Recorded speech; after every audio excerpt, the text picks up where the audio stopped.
Hello and welcome to Skynet Today's Let's Talk AI podcast, where you can hear from AI researchers about what's actually going on with AI and what is just clickbait headlines.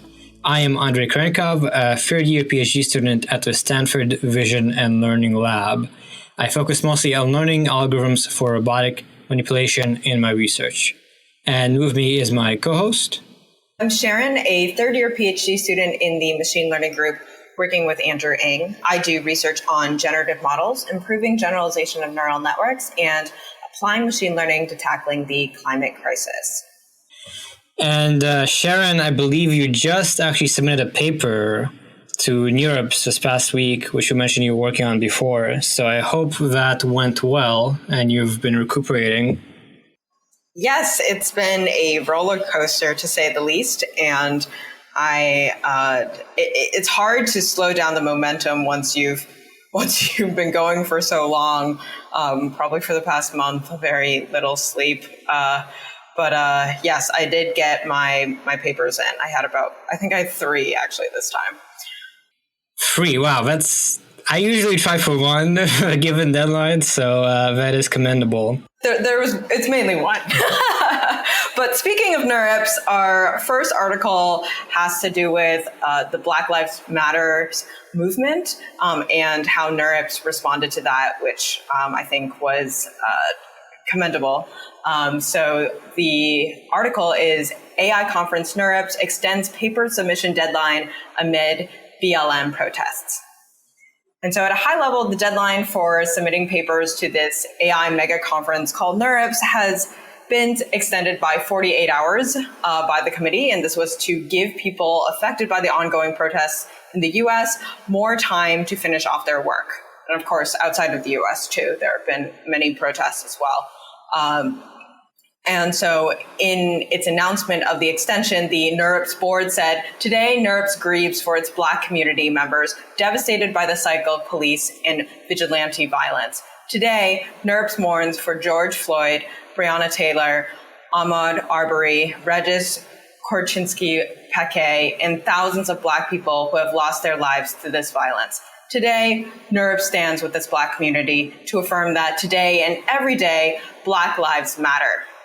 And so in a further demonstration of their support, researchers Aaron Grant and Nicholas LaRue have created a list of AI mentors that Black people working on papers can actually contact for advice before the NeurIPS deadline. And for every person giving help, both LaRue and Google AI chief Jeff Dean have pledged to donate $1,000 to the Black in AI group. Yes, so both the extension and the statement and some of these additional initiatives from AI researchers, I think, have been really good to see. And in some ways, the ongoing protests and issues in the US are a bit separate from AI, but they are so, for people who maybe are not in the US, it's hard to understand, but if you are a minority or if you know people or if you just live in American cities, it's impossible not to be impacted by what's happening right now. And it's taking a heavy psychological toll on many people. And so the extension was a welcome reflection of that. The statement, I think, was a welcome reflection of that. And this offer of support was also quite welcome. And I would imagine, Sharon, that you also found this to be a welcome surprise or a welcome gesture. Yes, definitely. I think this mainly is to alleviate some of the essentially disproportionate inequity that does occur if some kind of event like this is going on. It would impact those who are Black from submitting, right? So I think this was a good move from NeurIPS' part. And it also enabled people like me who are not Black but support BLM to spend some time protesting. Yes, and again, I guess to make it clear, it's just so hard to focus. As you said, you have to be really head down working on your paper to finish it. And it seems very hard to focus on these things while protests are going on and things are going on. So it was good to see this extension. And in fact, another conference titled EMNLP, which is a huge conference as well, also extended by a few days. Yeah, so this is, I think, a welcome sign that AI as a community is able to handle these issues, to address them head on. And it follows a trend, actually, of trying to diversify the community, trying to be more inclusive, trying to help minorities be more seen and have their work more represented. There are actual organizations like Black and AI that are specifically tackling the difficulty for minorities and Black people to do well in this community. So hopefully this is just another sign that efforts that need to happen for Black representation and opportunity within AI and within society more broadly are being made. And on that note, we can move on to our next article, which is on the same topic. And it's titled, "The AI Community Says Black Lives Matter, but More Work Needs to Be Done." And this was in VentureBeat. So this article also covered the New York's deadline extension and the statement that was made, but it also goes into a little more detail on the state of the field of AI and its diversity issues. So to quote from it, it says that for the AI community, acknowledgement of a movement is a start, but research shows that it, much like the rest of the tech industry, continues to suffer from lack of diversity. According to a survey published by New York University's AI Now Institute, as of April 2019, only 2.5% of Google's workforce was Black, while Facebook and Microsoft were each at 4%. In addition to that, AI has some pretty specific issues to deal with regards to representation. So, for instance, National Institute of Standards and Technology study last September found that facial recognition systems misidentify Black people more often than white people. So as we build out new technology based on AI, we risk perpetuating historical biases against Black people and essentially serving white people better than Black people and other minorities. So to tackle that, AI Now Institute has proposed that the AI community needs greater transparency with respect to salaries and compensation, needs harassment and discrimination reports, and needs to have, again, more transparency around hiring practices. And others are also calling for targeted recruitment to increase employee diversity and commitments to bolster the number of people of color, women, and other underrepresented groups of leadership at AI companies. I think this is all fine and good. I would love to see it actually happen and be implemented. Having been in the Bay Area for several years now, about 4 years now, I haven't seen that many Black people in tech, to be honest. And it sucks. Like, I'd rather see much more diversity. I guess diversity in many different ways. And tech, I sense, has a little bit of a monoculture going on. So, yeah.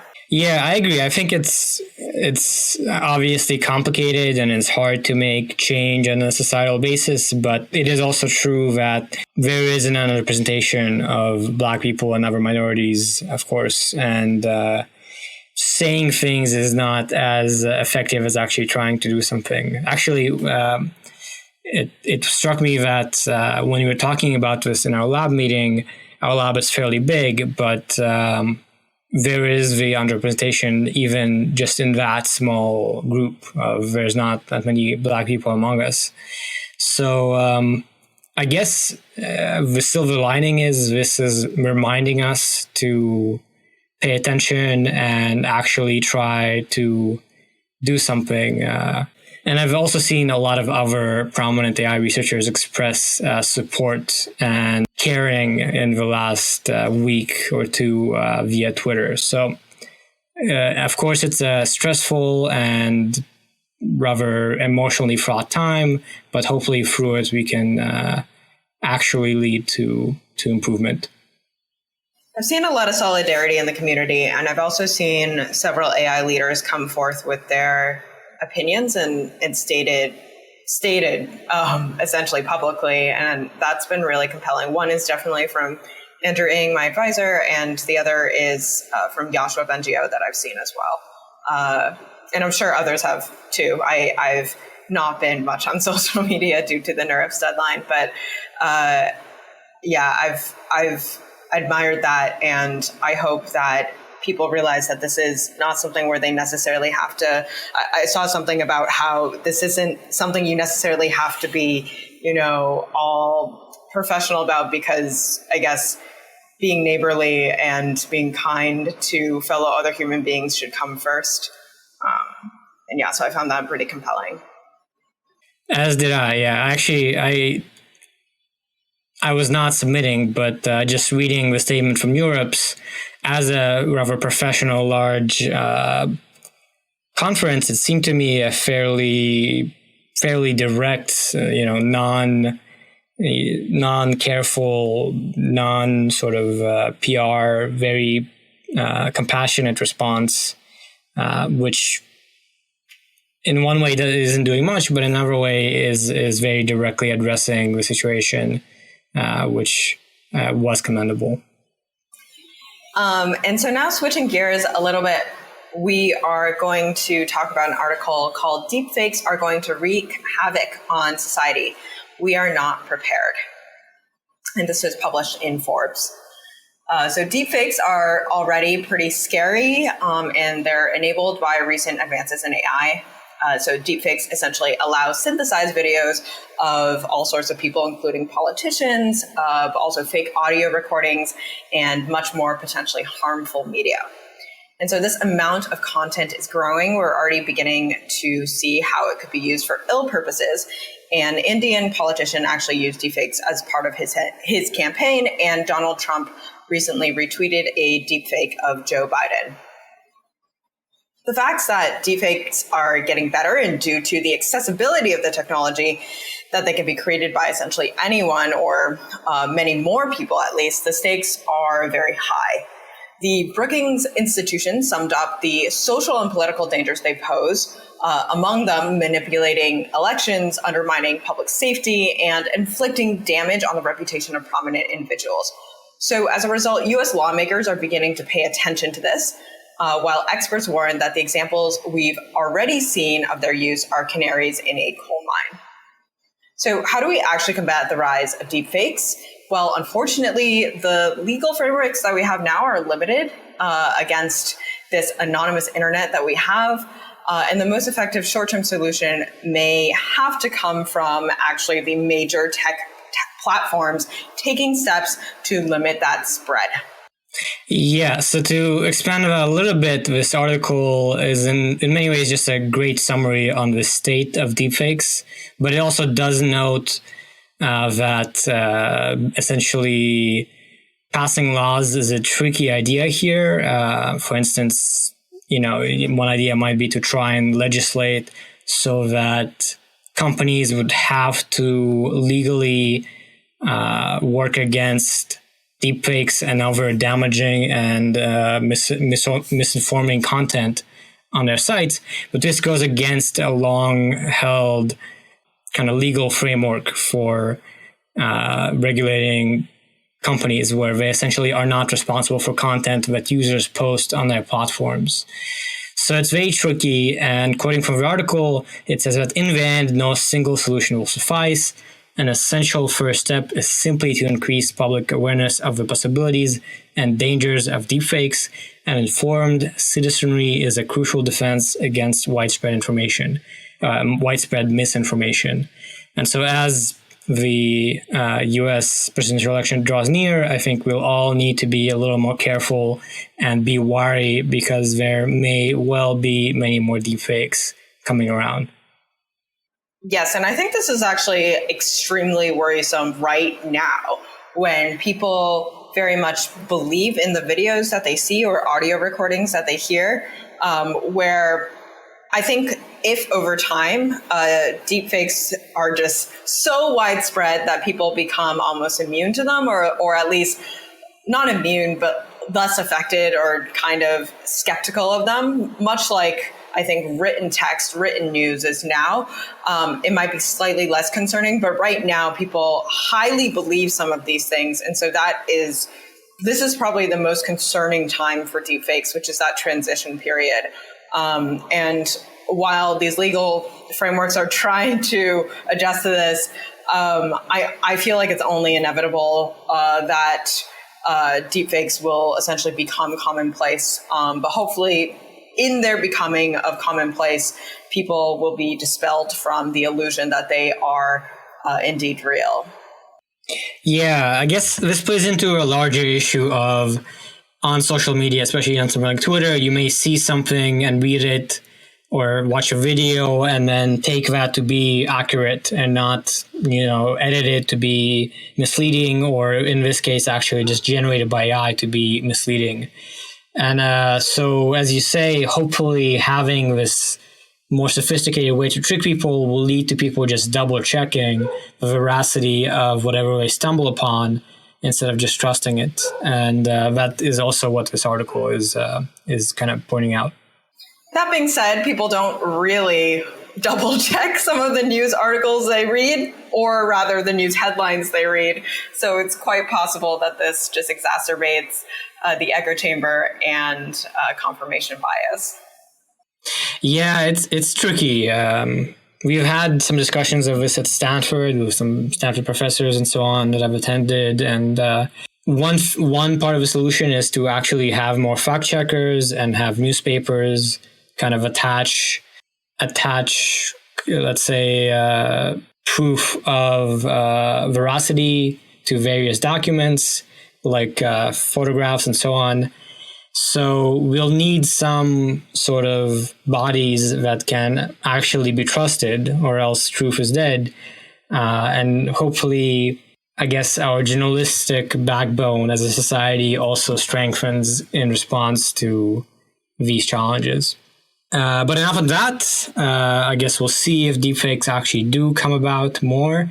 For now, we're going to turn our attention to the next article, which is titled "Eye-Catching Advances in Some AI Fields Are Not Real." And this is from Science magazine. And so, like the last article, this is a bit of an overview of something that is the case in the field of AI. In this case, this is an overview of how many times we see kind of big headlines, big results come about that in actuality are maybe much more minor than they seem.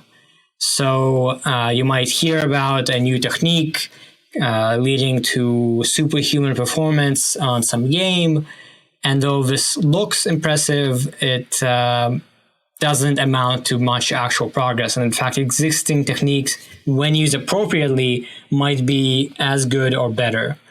More specifically, this article covers some findings, such as that 2019 meta-analysis of information retrieval algorithms used in search engines concluded that a high watermark was set in 2009.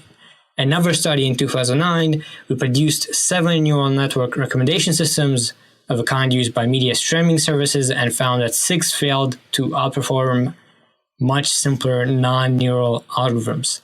So broadly speaking, some papers that claim to make advances, when you actually tune and use the prior work appropriately, you find that those are just as good or better. Yeah, I'm trying to think what we can even say here.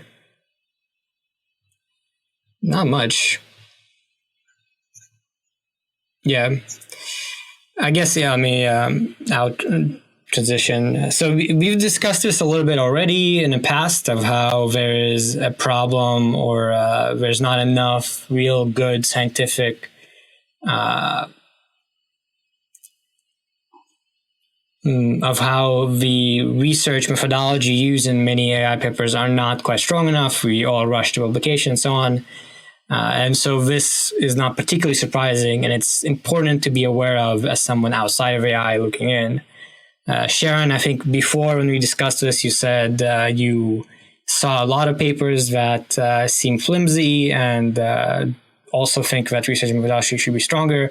So I imagine that these meta-analysis papers are not surprising to you.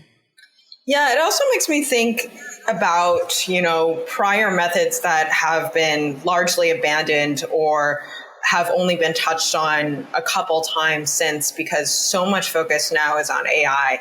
For example, genetic algorithms, I've wondered where that research line has gone. And I think I've recently spoken to some people who are doing RL who still use genetic algorithms as some kind of baseline, but not a very basic genetic algorithm. And I know there is work being done merging the two, but it's just there's very little focus on these prior methods. And I think over time, hopefully, things will come together and we will find something that is maybe hybrid that does succeed. But it's possible that this is hype, and it's possible that even running the same model on different GPUs, on different machines, will get you different results, or a different implementation of the model will vary because it was initialized slightly differently or something. Something that we've found is that the PyTorch ResNet 18 is different from, I think, the TensorFlow one. And then there's also